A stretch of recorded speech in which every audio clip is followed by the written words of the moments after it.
मैं राहुल ओझा आपके साथ। नमस्कार, मैं आपके साथ लक्ष्मी। गुजरात के राजकोट में टीआरपी गेम जोन में भीषण आग लग गई। इस हादसे में 28 लोगों की मौत अब तक हो चुकी है, जिसमें ज्यादातर बच्चे शामिल हैं। घटना की सूचना मिलने के बाद फायर ब्रिगेड की टीम पहुंचकर आग बुझाने में जुटी है। आज वीकेंड होने के कारण कई परिवार अपने बच्चों के साथ टीआरपी गेम जोन में पहुंचे थे। इस दौरान अचानक आग लग गई और अफरा तफरी मच गई। आग इतनी भीषण थी कि 5 किलोमीटर तक दूर धुएं का गुब्बार देखा गया। आग और धुएं के बीच गेम जोन में कई लोगों के फंसे होने की आशंका है। राहत बचाव का काम जारी है। गुजरात सरकार की तरफ से मृतकों के परिवारों को 4 लाख रुपए और घायलों को 50,000 रुपए मुआवजे का ऐलान किया गया है। तो तस्वीर आपको दिखा रहे हैं जहां पर इस टीआरपी गेम जोन में भीषण आगलगी की घटना सामने आई है। राहत बचाव कार्य अभी भी जारी है और काफी संख्या में मौतें यहां पर हुई है। कई लोग घायल हैं जिनके लिए सरकार ने मुआवजे का भी ऐलान किया है। वहीं प्रधानमंत्री नरेंद्र मोदी ने भी इस हादसे पर दुख जताया है। तो तस्वीर आपको दिखा रहे हैं। पहली तस्वीर जहां पर रेस्क्यू ऑपरेशन चल रहा है। दूसरी तस्वीर देखिए, धुएं का गुब्बार किस तरीके से उठता हुआ यहां से नजर आ रहा है। 25 लोगों की अब तक मौत हो चुकी है और मरने वाले में ज्यादातर बताया जा रहे हैं कि बच्चे शामिल हैं। राहत और बचाव काम लगातार जारी है। तो इस गेम जोन में बच्चे खास करके पहुंचे हुए थे और यहां पर वो हादसे का शिकार हो गए। 25 की मौत अब तक हो चुकी है। वहीं घायलों की भी संख्या 50,000 उनको दिया जाएगा और उनकी भी संख्या ज्यादा नजर आती है। बताया जा रहा है कि वीकेंड होने के कारण कई परिवार अपने बच्चों के साथ यहां पर गए हुए थे और तस्वीर आपको दिखा रहे हैं पीएम मोदी के पोस्ट का। और प्रधानमंत्री नरेंद्र मोदी ने इस हादसे पर दुख जताया है और लिखा है कि राजकोट में आग लगने की घटना से बेहद व्यथित हूं। और भूपेंद्र बघेल ने भी, ये पटेल जो सीएम गुजरात के, उन्होंने भी पोस्ट किया है और कहा है कि राज्य सरकार मृतकों के परिवारों को 4 लाख रुपए और घायलों को 50,000 रुपए मुआवजा देगी। यह सुनिश्चित करना बहुत जरूरी है कि ऐसी घटना दोबारा ना हो। इसमें कोई भी लापरवाही बर्दाश्त नहीं की जाएगी। इस संबंध में एक एसआईटी का भी गठन किया गया है जो इस पूरे मामले की जांच कर रही है। तो भूपेंद्र पटेल जो सीएम है गुजरात के, और गुजरात सरकार की भी लगातार नजर इस हादसे पर बनी हुई है। लगातार राहत बचाव कार्य जारी है। प्रशासन की भी पैनी नजर है कि जो भी इसमें झुलसे हैं उनको इलाज सही तरीके से कराया जा सके। जिन परिवार के लोगों ने अपने को खोया है उनके लिए भी लगातार सरकार प्रयासरत है। राजकोट में आग लगने की घटना से व्यथित हूं, यह कहना है प्रधानमंत्री मोदी का। मेरी संवेदनाएं उन सभी लोगों के साथ है जिन्होंने अपने प्रियजनों को खो दिया। घायलों के लिए प्रार्थना। स्थानीय प्रशासन प्रभावित लोगों को हर संभव सहायता प्रदान करने के लिए प्रयासरत है। तो ये प्रधानमंत्री का पोस्ट है और ये 2 तस्वीर आपको दिखा रहे हैं जहां राजकोट में भीषण आगलगी की घटना सामने आई और इस हादसे में 25 लोगों की मौत अब तक हो चुकी है। वहीं बताया जा रहा है कि कहीं कोई और आंकड़ा ये ना बढ़े, इसलिए राहत बचाव कार्य लगातार जारी है कि बाकी अगर कोई लोग वहां पर बचे हुए हैं तो उनको सकुशल यहां से निकाला जा सके। तो ये धुएं का गुब्बार और बड़ा हादसा राजकोट में टीआरपी गेम जोन में आग मामले में अपडेट भी लगातार सामने आ रहे हैं। और अब अपडेट ये है कि गेमिंग जोन का जो मालिक है उसे गिरफ्तार कर लिया गया है। बताया जा रहा है कि हिरासत में 4 लोग भी लिए गए हैं कि कहां लापरवाही हुई है, कहां गड़बड़ी हुई है और कैसे ये आग लगी है। गुजरात सरकार ने इसके साथ ही मृतक और घायलों के लिए भी मुआवजे का ऐलान किया है। मृतक के परिवार को 4-4 लाख मुआवजा, तो घायलों के लिए 50,000 रुपए मदद की बात प्रशासन की तरफ से कहा गया है, राज्य सरकार की तरफ से कहा गया है।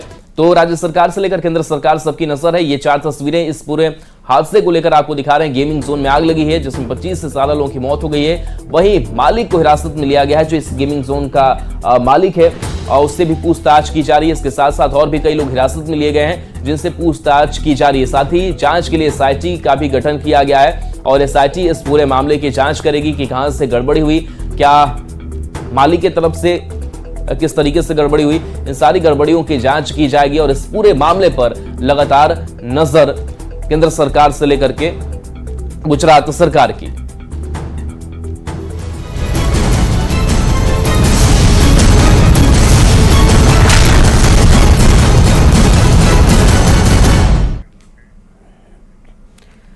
तो वहीं आपको बता दें कि इस घटना के बाद गुजरात के सीएम भूपेंद्र पटेल ने भी दुख जताया और उन्होंने भी ट्वीट किया। चलिए बढ़ते हैं खबरों में आगे। तो लोकसभा के छठे चरण में देश भर की 58 सीटों पर वोटिंग पूरी हो गई और शाम 6 बजे तक बिहार की 8 सीटों पर 55.45% वोटिंग हुई, जो कि पिछले 2019 के मुकाबले कम है। तो करीब 3% ये आंकड़े जो हैं वो कम है।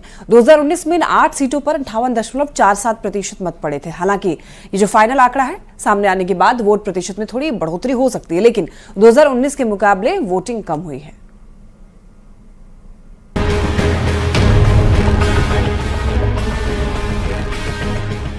सील होती ईवीएम की इन तस्वीरों के साथ छठे चरण की लड़ाई पूरी हो गई।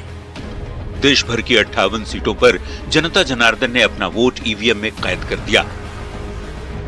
छठे चरण में बिहार की 8 सीट पर शाम 6 बजे तक 55.45% वोटिंग हुई। 2019 में 8 सीटों पर 58.47% मत पड़े थे, जो इस चुनाव यानी 2024 के मुकाबले 3% ज्यादा है। बिहार की 8 सीटों में सबसे ज्यादा वोटिंग पश्चिम चंपारण में हुई। पश्चिम चंपारण में शाम 6 बजे तक 59.75% वोटिंग हुई। पश्चिम चंपारण में बीजेपी के संजय जायसवाल का मुकाबला कांग्रेस के मदन मोहन तिवारी से। वैशाली में भी अच्छी वोटिंग हुई। यहां शाम 6 बजे तक 58.50% वोटिंग हुई। वैशाली से मौजूदा सांसद वीणा देवी एलजेपी-आर की टिकट पर चुनाव लड़ रही हैं, जिनका सीधा मुकाबला आरजेडी के मुन्ना शुक्ला के साथ है। वोटिंग परसेंटेज के मामले में तीसरे नंबर पर है वाल्मीकि नगर।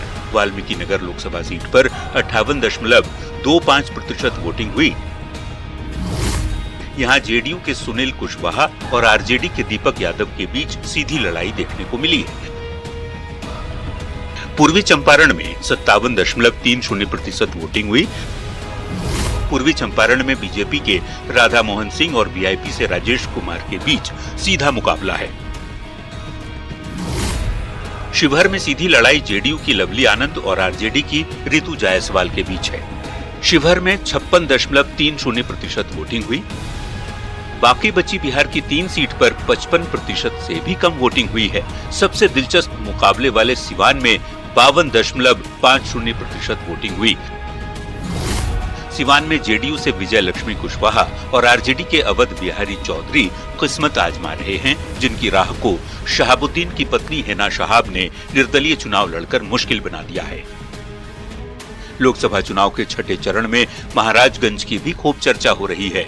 महाराजगंज में बीजेपी के वर्तमान सांसद जनार्दन सिंह सिग्रीवाल और कांग्रेस के आकाश सिंह के बीच मुकाबला है। यहां शाम 6 बजे तक 51.27% वोटिंग हुई। छठे चरण की 8वीं सीट है गोपालगंज। अनुसूचित जाति के लिए सुरक्षित गोपालगंज में 50.70% वोटिंग हुई है। गोपालगंज में जेडीयू के आलोक कुमार सुमन और वीआईपी के चंचल पासवान के बीच लड़ाई है। यानी 2019 के मुकाबले 2024 के चुनाव में कम वोट पड़े हैं। छठे चरण में बिहार की 8 सीटों पर 86 उम्मीदवार थे, जिनकी किस्मत का फैसला वोटर ने इलेक्ट्रॉनिक वोटिंग मशीन में कैद कर दिया। किसे जनता का आशीर्वाद मिला है और किसे लोगों ने नकार दिया है, ये 4 जून को पता चलेगा, जब वोटों की गिनती पूरी होगी। झारखंड की 4 सीट पर छठे चरण में ओवरऑल करीब 62% वोटिंग हुई, पर निर्वाचन आयोग के लाख प्रयास के बावजूद यह आंकड़ा 2019 की वोटिंग से कम ही रहा।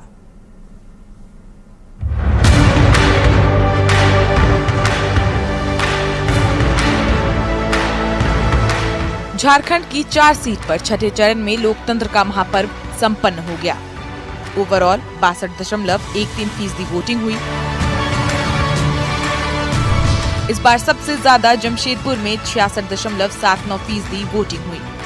2019 में सीट पर 67.19% तक मतदान हुआ था। गिरिडीह में 65.44% वोटिंग हुई। इस सीट पर 2019 में 67.12% वोट पड़े थे। धनबाद में 58.90% वोट पड़े। इस सीट पर 2019 में 60.47% वोट पड़े थे, जबकि रांची में 58.73% वोटिंग हुई। 2019 में यहां 64.49% मतदान हुआ था। वोटिंग खत्म होने के साथ ही ईवीएम को सील करके रांची के पंडरा स्थित स्ट्रांग रूम में जमा कर दिया गया। हम इस समय रांची के कांके प्रखंड के बूथ नंबर 273, 274 और 275 पर हैं और यहाँ से ईवीएम को ले जाकर सीधे पंडरा बाजार समिति में वहाँ जमा किया जाएगा। इससे पहले इन चारों सीटों पर वोटिंग के लिए सुबह से ही वोटर की कतार देखी गई, पर लाख प्रयास के बावजूद धनबाद कोयलांचल में हुई कम वोटिंग ने हर किसी की चिंता बढ़ा दी है। सभी अगर हम लोकसभा सीटों की बात करें तो धनबाद एक ऐसा सीट रहा है जहां दोपहर बाद भी बहुत ज्यादा लोग वोटिंग करने के लिए नहीं निकले थे और वोटिंग प्रतिशत में कमी थी। हालांकि अब ईवीएम सील पैक हो चुका है और प्रत्याशियों की किस्मत का ताला भी बंद हो चुका है। अब तक झारखंड में चौथे, पांचवें और छठे चरण में 11 सीट पर वोटिंग खत्म हो गई और हर किसी को इंतजार है 4 जून का, जब ईवीएम का ताला खुलेगा और उम्मीदवारों की किस्मत का फैसला होगा। रांची से संजय सिन्हा के साथ धनबाद से गौरव झा की रिपोर्ट। लोकसभा चुनाव में 6 चरण की वोटिंग हो चुकी है। 5वें चरण की वोटिंग के बाद से ही राजनीतिक दल के नेता जीत के दावे कर रहे हैं। सवाल है कि छठे चरण के बाद किसका पलड़ा भारी है। अब की बार 400 पार, अब की बार